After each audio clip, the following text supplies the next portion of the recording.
اعوذ باللہ من الشیطان اللعین الرجیم بسم اللہ الرحمن الرحیم الحمد للہ الذی جعلنا من المتمسکین بولایت امیر المومنین والائمۃ المعصومین علیہم السلام اللہم صلی علی محمد وآل محمد وعجل فرج قیم آل محمد۔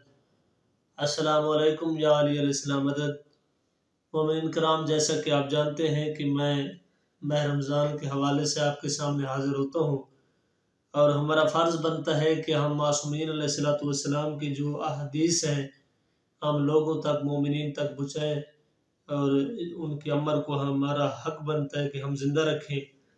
تو آج احکام روزہ کے حوالے سے میں حاضر ہوا ہوں معصومین علیہ السلام کے فرامین کی روشنی میں کہ احکام روزہ کیا ہے، احکام صوم کیا ہے۔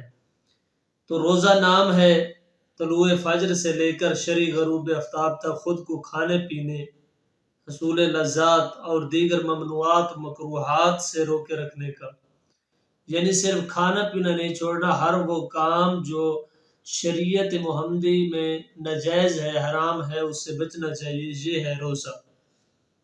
یہ وہ عظیم و شان عبادت ہے جو بیک وقت انسان کی جسمانی، ذہنی، فکری، نفسانی اور روحانی تربیت کرتی ہے۔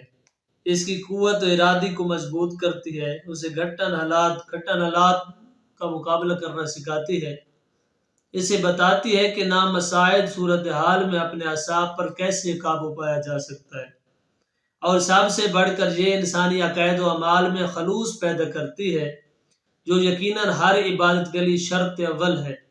یعنی ہر عبادت کی شرط اول ہے کہ خلوص ہونا چاہیے، مگر یہ سب کچھ صرف اسی صورت میں فائدہ دیتا ہے جبکہ انسان یہ ادراک رکھتا ہو کہ اس تمام ریاضت کا مقصد اصلی محبت و معرفت اہل بیت کو پروان چڑھانا ہے۔ اگر کسی کا دل محبت اہل بیت علیہ السلام سے خالی اور ولایت علی ابن ابی طالب علیہ السلام سے روگرداں ہو تو اس کے لیے روزہ رکھنے سے بہتر ہے روزہ نہ رکھے۔ ولایت علی علیہ السلام کے بغیر روزہ بھوک ہڑتال ہے، اور بعض روایتوں میں آیا ہے کہ بغیر ولایت علی ابن ابی طالب علیہ السلام کے روزہ رکھے یا چوری کرے بیک وقت ہے، برابر ہے۔ تو مومنین کرام، روزے کا مقصد بھی مولا علی علیہ السلام کی ولایت ہے، اور صبح کی شناخت کے حوالے سے اس میں درج ہے جب صبح سفید چادر کی طرح نمودار ہو جائے تو اسے صبح صادق کہتے ہیں، اور روزہ کا آغاز اسی وقت سے ہوتا ہے۔ تو سحری کھانا اس وقت تک جائز ہے جب تک طلوع فجر میں شک رہے، چاہے مؤذن نے اذان بھی دے دی ہو، لیکن جب یقین ہو جائے تو چاہیے کہ کھانے پینے سے رک جائے۔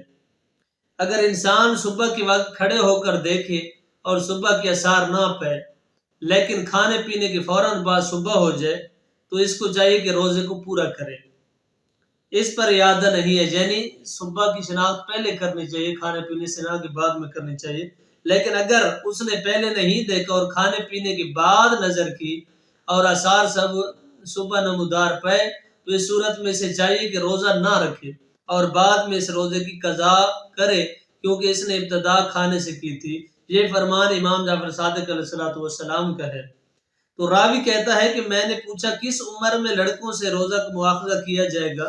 فرمایا 15 اور 14 برس کے درمیان۔ اگر اس نے روزہ رکھا ہے اور اس سے پہلے تو اسے چھوڑ دو۔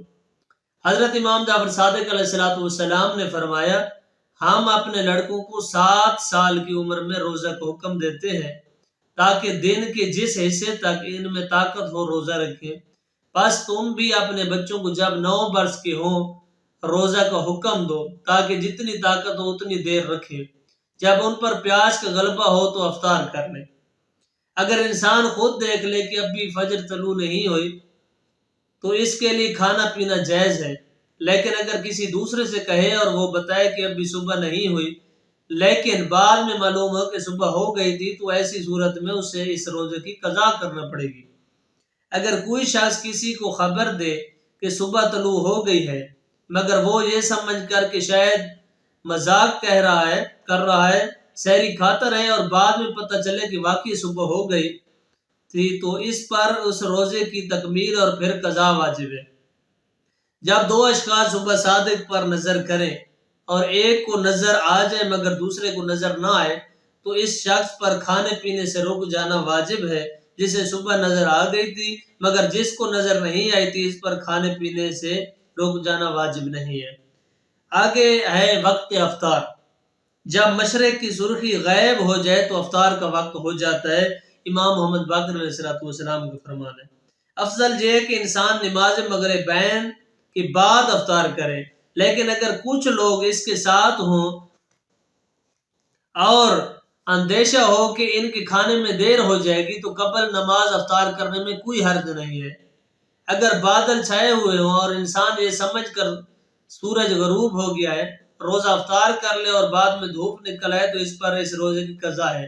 مومنین کرام، جیسا کہ آپ نے ملاحظہ فرمایا کہ روزہ افطار بہتر ہے کہ نماز پڑھ کر کریں، لیکن اگر کچھ لوگ ایسے ہیں جو نماز سے پہلے افطار کرتے ہیں تو آپ کو اندیشہ ہے کہ ان کے کھانے میں دیر ہو جائے گی تو پھر نماز سے پہلے آپ روزہ افطار کر سکتے ہیں جب اذان ہو۔ تو مومنین کرام، اللہ تعالیٰ آپ کو محمد و اہل بیت محمد علیہ السلام کے فرامین پر عمل کرنے کی توفیق عطا فرمائے۔ آمین ثم آمین۔ السلام علیکم یا علیہ السلام مدد۔